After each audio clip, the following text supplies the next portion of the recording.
In today's math lesson, we're going to solve a quadratic equation using the zero product property rule.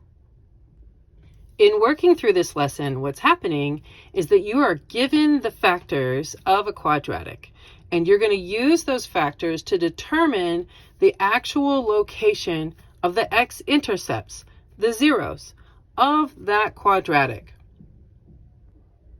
So to do this, you're just going to set each factor equal to 0 and then solve it. That's all you have to do. Go solve for x from each factor. As a result, you will usually get two different answers. Here in example 1, we have a quadratic that has already been factored to be q times the quantity of q minus 6, and that is all set equal to 0. In this solving process, you set each factor equal to 0. And then, if necessary, you solve. So my first factor is just q.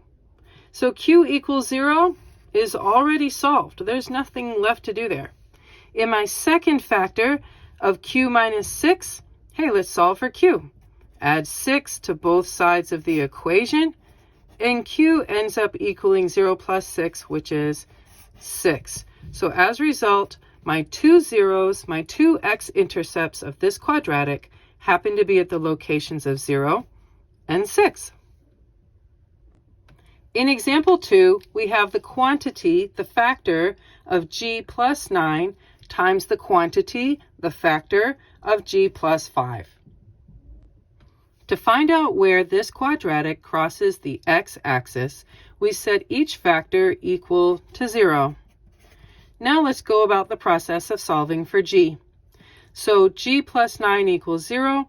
Subtract 9 from both sides of the equation, and you find g is equal to 0 minus 9, which is negative 9.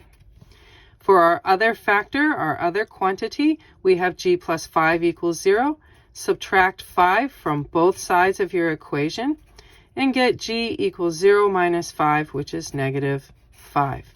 So the two locations where this quadratic crosses the x-axis are at negative 9 and negative 5. Here in example 3, we need to determine the x-intercepts for the quadratic of the quantity 9y minus 2 and the quantity 3y minus 4.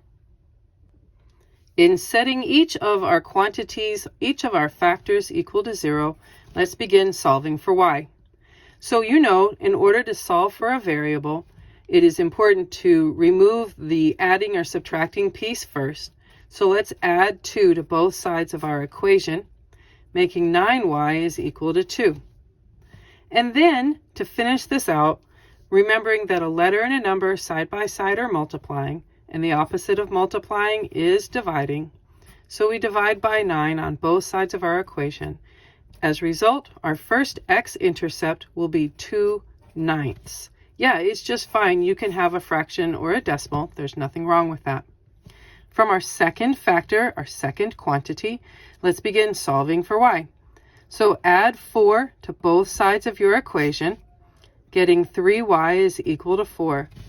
And then divide 3 on both sides of your equation, just like we did in the first factor, so that y equals 4/3. And again, there's nothing wrong with having a fraction answer or a decimal answer.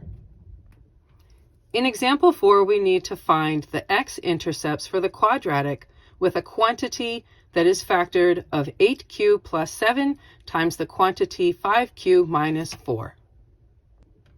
Setting our factors equal to 0, let's begin solving for q. So with our first factor, we need to remove the 7 because it is adding.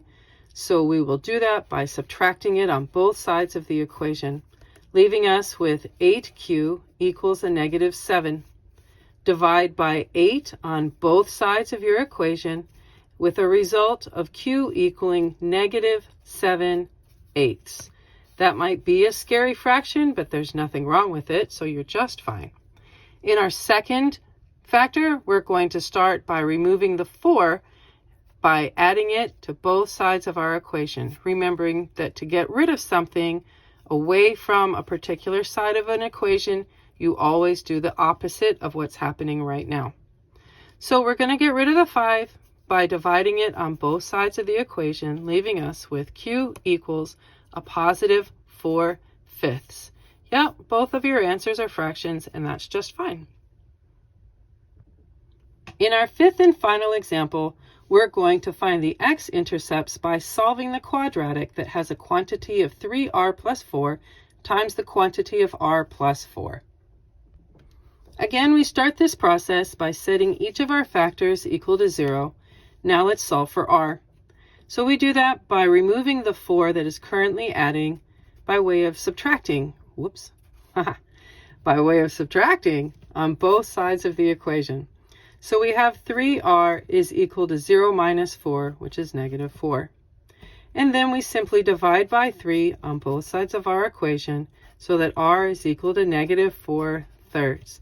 You can make that into either a decimal or a fraction, and that's just fine. For our second factor, we need to just get rid of the 4, which we will do so by adding on both sides of the equation, and r is equal to negative 4.